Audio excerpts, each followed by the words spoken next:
Hello दोस्तों, कैसे हो? और आशा करते हैं आप लोग अच्छे होंगे, स्वस्थ होंगे और मस्त होंगे। और विश्वकर्मा पूजा भी आने वाला है। विश्वकर्मा पूजा जैसे आप सभी को पता चल गया होगा कि विश्वकर्मा पूजा 16 तारीख को है और 17 तारीख से पितृपक्ष शुरू होने वाला है ना, जो कि पितृ लोगों को दिया जाता है। और उसमें कुछ महिलाओं को या पुरुषों को भी सावधानी बरतनी चाहिए, जो नियम है वो भी मानना चाहिए। वैसे हर घर का हो सकता है अपना अलग अलग नियम हो, पर हम जितना जानते हैं बस वही बातें आप लोगों से शेयर करते हैं। और यदि अच्छा लगेगा तो लाइक ज़रूर करिएगा। ऐसा कहा जाता है कि पितृपक्ष में ज़रूरी नहीं होता है कि जिनके माता पिता या सास ससुर नहीं हो वो लोग ही नियम कर सकते, ऐसा नहीं है। वैसे इस नियम का हर किसी को पालन करना चाहिए मेरे हिसाब से।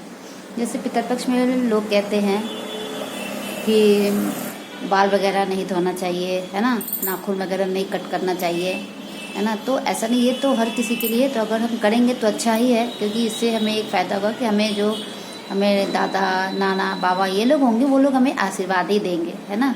तो इसलिए हमें कुछ नियमों का जरूर पालन करना चाहिए। मैं ये नहीं कहती कि सभी पालन करना चाहिए, पर अगर जितना हो सके ज़रूर से ज़रूर करना चाहिए, क्योंकि इस समय जो होता है ना कि पितृ लोगों का आशीर्वाद बना रहे, इसलिए बहुत कुछ लोग करते हैं। तो जरूरी नहीं होता है कि आप दान करो, ये बहुत सारे नियम होते हैं वैसे सुनने को मिलता है, बट हमें जितना हो सके कम से कम उतना जरूर करना चाहिए, है ना। कम से कम हो सके तो नाखून वगैरह नहीं कटना चाहिए, बाल वगैरह हो तो एक दिन पहले ही वॉश कर लेना चाहिए, है ना।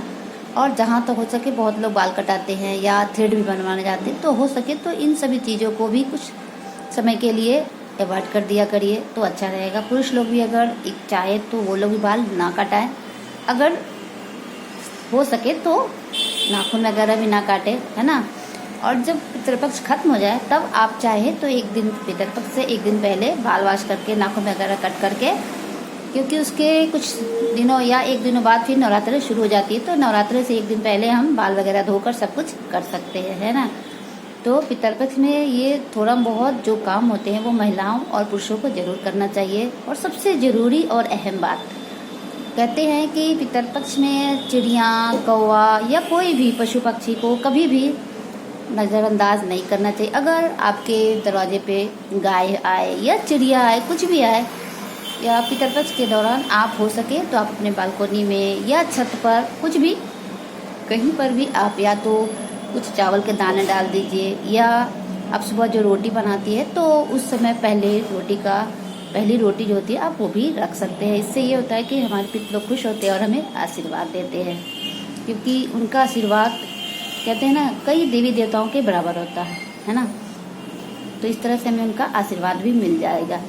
तो ये ज़रूर काम करना चाहिए, क्योंकि आजकल पशु पक्षी कौवे चिड़िया उस वक्त या कभी भी आपको अगर दिखे तो ये जरूर करिए। और उतना नहीं कर सकते तो पानी वगैरह तो रख ही सकते हैं आई थिंक, तो ये ज़रूर करना चाहिए। तो ये छोटी सी जानकारी थी, वैसे तो बहुत सारे होते हैं, मुझे उतना नहीं पता है, बट मुझे जितना जानकारी थी मैंने वही शेयर की है।